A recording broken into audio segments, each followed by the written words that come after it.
क्रांति गाथा, क्रांति गाथा, वीरों की अमर कहानी, क्रांति गाथा। तुम क्या सोचते हो, किसी गरीब तथा अनपढ़ परिवार जैसे एक चमार या मेहतर के यहाँ पैदा होने पर इंसान का भाग्य क्या होगा? चूंकि वह गरीब है, इसलिए पढ़ाई नहीं कर सकता। वह अपने उन साथियों से तिरस्कृत और त्यक्त रहता है जो ऊंची जाति में पैदा होने की वजह से अपने को उससे ऊंचा समझते हैं। उसका अज्ञान, उसकी गरीबी तथा उससे किया गया व्यवहार उसके हृदय को समाज के प्रति निष्ठुर बना देते हैं। मान लो यदि वह कोई पाप करता है तो उसका फल कौन भोगेगा? ईश्वर, वह स्वयं या समाज के मनीषी।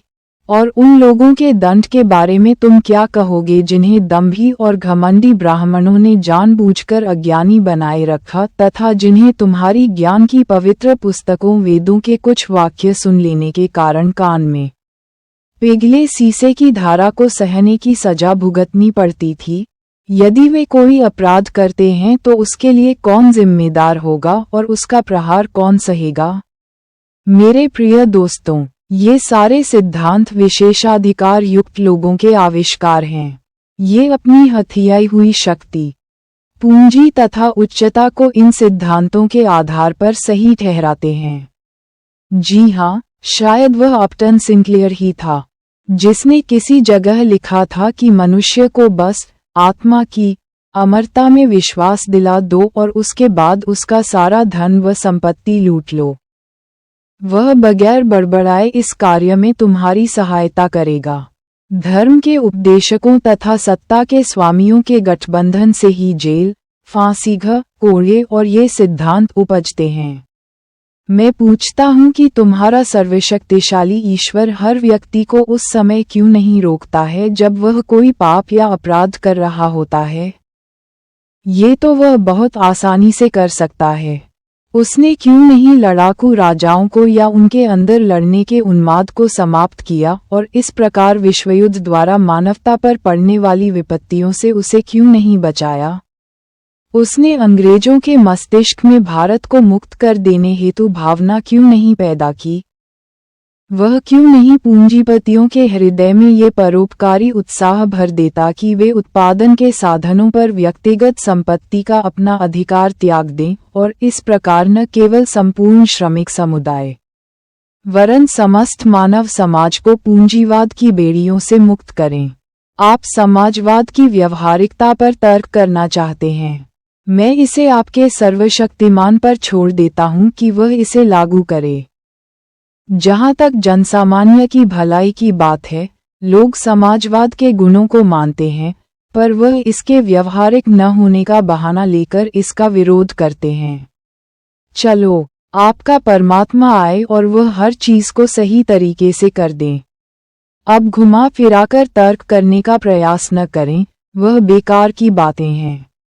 मैं आपको ये बता दूं कि अंग्रेजों की हुकूमत यहाँ इसलिए नहीं है कि ईश्वर चाहता है, बल्कि इसलिए कि उनके पास ताकत है और हम में उनका विरोध करने की हिम्मत नहीं। वे हमें अपने प्रभुत्व में ईश्वर की सहायता से नहीं रखे हुए हैं, बल्कि बंदूकों, राइफलों, बम और गोलियों, पुलिस और सेना के सहारे रखे हुए हैं। ये हमारी ही उदासीनता है कि वे समाज के विरुद्ध सबसे निंदनीय अपराध, एक राष्ट्र का दूसरे राष्ट्र द्वारा अत्याचारपूर्ण शोषण, सफलतापूर्वक कर रहे हैं। कहाँ है ईश्वर? वह क्या कर रहा है? क्या वह मनुष्य जाति के इन कष्टों का मजा ले रहा है? वह नीरो है, चंगेज है, तो उसका नाश हो। क्या तुम मुझसे पूछते हो कि मैं इस विश्व की उत्पत्ति और मानव की उत्पत्ति की व्याख्या कैसे करता हूँ? ठीक है, मैं तुम्हें बतलाता हूँ। चार्ल्स डार्विन ने इस विषय पर कुछ प्रकाश डालने की कोशिश की है। उसको पढ़ो।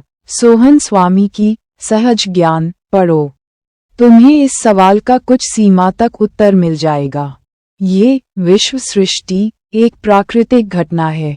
विभिन्न पदार्थों के निहारिका के आकार में आकस्मिक मिश्रण से पृथ्वी बनी। कब? इतिहास देखो। इसी प्रकार की घटना से जंतु पैदा हुए और एक लंबे दौर के बाद मानव। डार्विन की जीव की उत्पत्ति पढ़ो। और तदुपरांत सारा विकास मनुष्य द्वारा प्रकृति से लगातार संघर्ष और उस पर विजय पाने की चेष्टा से हुआ। यह इस घटना की संभवतः सबसे संक्षिप्त व्याख्या है। तुम्हारा दूसरा तर्क ये हो सकता है कि क्यों एक बच्चा अंधा या लंगड़ा पैदा होता है। यदि यह उसके पूर्वजन्म में किए कार्यों का फल नहीं है तो जीव विज्ञान वेत्ताओं ने इस समस्या का वैज्ञानिक समाधान निकाला है। उनके अनुसार इसका सारा दायित्व माता पिता के कंधों पर है, जो अपने उन कार्यों के प्रति लापरवाह अथवा अनभिज्ञ रहते हैं जो बच्चे के जन्म के पूर्व ही उसे विकलांग बना देते हैं। स्वभावतः तुम एक और प्रश्न पूछ सकते हो, यद्यपि यह निरा बचकाना है। वह सवाल ये कि यदि ईश्वर कहीं नहीं है तो लोग उसमें विश्वास क्यों करने लगे। मेरा उत्तर संक्षिप्त तथा स्पष्ट होगा। जिस प्रकार लोग भूत प्रेतों तथा दुष्ट आत्माओं में विश्वास करने लगे, उसी प्रकार ईश्वर को मानने लगे।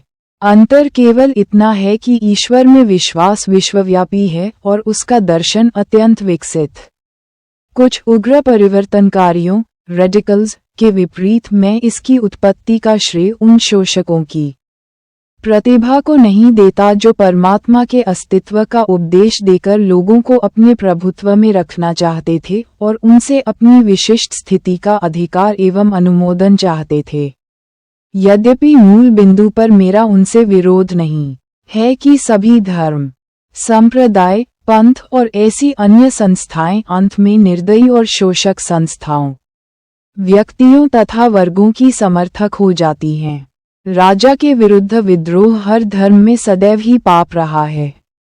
ईश्वर की उत्पत्ति के बारे में मेरा अपना विचार यह है कि मनुष्य ने अपनी सीमाओं, दुर्बलताओं व कमियों को समझने के बाद परीक्षा की घड़ियों का बहादुरी से सामना करने, स्वयं को उत्साहित करने, सभी खतरों को मर्दानगी के साथ झेलने तथा संपन्नता एवं ऐश्वर्य में उसके विस्फोट को बांधने के लिए ईश्वर के काल्पनिक अस्तित्व की रचना की।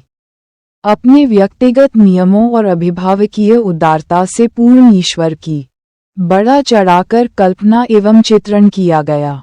जब उसकी उग्रता तथा व्यक्तिगत नियमों की चर्चा होती है तो उसका उपयोग एक डराने वाले के रूप में किया जाता है, ताकि मनुष्य समाज के लिए एक खतरा न बन जाए। जब उसके अभिभावकीय गुणों की व्याख्या होती है तो उसका उपयोग एक पिता, माता, भाई, बहन, दोस्त तथा सहायक की तरह किया जाता है।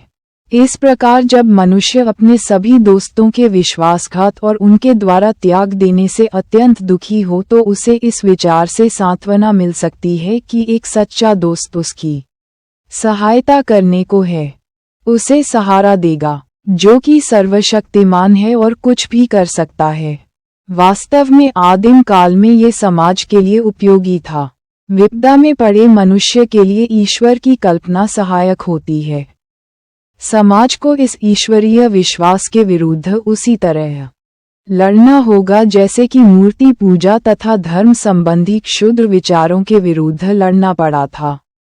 इसी प्रकार मनुष्य जब अपने पैरों पर खड़ा होने का प्रयास करने लगे और यथार्थवादी बन जाए तो उसे ईश्वरीय श्रद्धा को एक ओर फेंक देना चाहिए और उन सभी कष्टों, परेशानियों का पौरुष के साथ सामना करना चाहिए जिसमें परिस्थितियां उसे पलट सकती हैं। मेरी स्थिति आज यही है। यह मेरा अहंकार नहीं है। 10 पेज। मेरे दोस्तों, यह मेरे सोचने का ही तरीका है जिसने मुझे नास्तिक बनाया है। मैं नहीं जानता कि ईश्वर में विश्वास और रोज बरोज की प्रार्थना, जिसे मैं मनुष्य का सबसे अधिक स्वार्थी और गिरा हुआ काम मानता हूँ, मेरे लिए सहायक सिद्ध होगी या मेरी स्थिति को और चौपट कर देगी। मैंने उन नास्तिकों के बारे में पढ़ा है जिन्होंने सभी विपदाओं का बहादुरी से सामना किया। अतः मैं भी एक मर्द की तरह फांसी के फंदे की अंतिम घड़ी तक सिर ऊंचा किए खड़ा रहना चाहता हूँ। देखना है कि मैं इस पर कितना खरा उतर पाता हूँ। मेरे एक दोस्त ने मुझे प्रार्थना करने को कहा। जब मैंने उसे अपने नास्तिक होने की बात बतलाई तो उसने कहा, देख लेना, अपने अंतिम दिनों में तुम ईश्वर को मानने लगोगे। मैंने कहा, नहीं प्रिय महोदय, ऐसा नहीं होगा। ऐसा करना मेरे लिए अपमानजनक तथा पराजय की बात होगी। स्वार्थ के लिए मैं प्रार्थना नहीं करूंगा। पाठकों और दोस्तों, क्या यह अहंकार है? अगर है, तो मैं इसे स्वीकार करता हूँ। आप सुन रहे थे अंतिम भाग, मैं नास्तिक क्यों हूँ, भगत सिंह। अगर आपने पिछले भाग नहीं देखे हैं तो प्लेलिस्ट से देख सकते हैं। धन्यवाद।